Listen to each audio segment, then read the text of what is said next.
So this is a particularly busy intersection where cars are waiting to get their red light to convert to green, and I'm on autopilot right now, so let's see how it navigates. Here's a stop sign I'm waiting at. There are cars in front of me as well.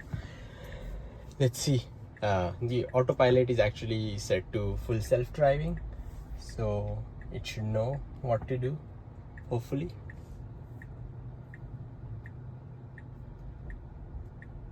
I know this can confuse some people if I'm going or not going. I'm taking their wrath. Yeah, it says pay attention to the road, while I was paying attention to the cars coming from the left side.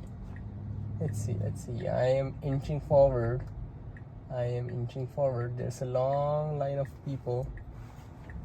Okay, he stopped for me, and my car decided to go completely off the route for just a second, and it got back into the lane. There you go. It doesn't like me holding the phone, but it's going. You see so much traffic on this side, so it's clever that FSD did not wait for every single car to go, because I would never go otherwise. And I did get a side eye from the truck that waited for me to go, but I guess that's the punishment of having full self-driving car.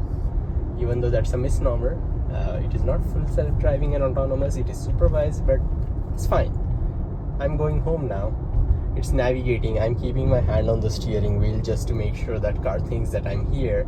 I usually don't take this route because this stop sign is painful. You can see the traffic on the other side, the oncoming traffic. It's so long. They really need a red light, the traffic lights here, instead of this stop sign, always stop sign. But this is what we have to work with right now. My car is waiting for the next car to go, then it's gonna wait for the other car on the other side to go. It's watching the traffic. As you can see, it's visualizing the entire traffic. Now I'm going, since everybody else was stopping, and there we go. I am not doing a thing all this while. It's set to 45.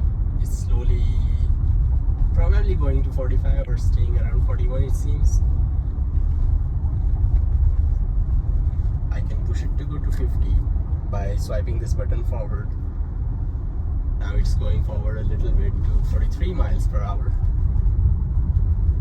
And that's pretty much it. Maybe it's gonna stay there. And here at the red light, it's gonna again slow down and stop and wait for us to get a green, which itself is an awesome thing. If full self-driving was not $12,000, but let's say $5,000, maybe I would have purchased it, you know? Or if it was like $50 a month subscription instead of $200 a month subscription, I would go for it. Right now, this is a new car, so I got 3 months of free trial.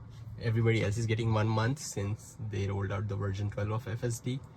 I got 3 because I got a referral from a friend when I purchased this car. If you want to use a referral from me, you can see the link in the description below. And maybe enough of you buy a car using my referral, maybe I'll get something.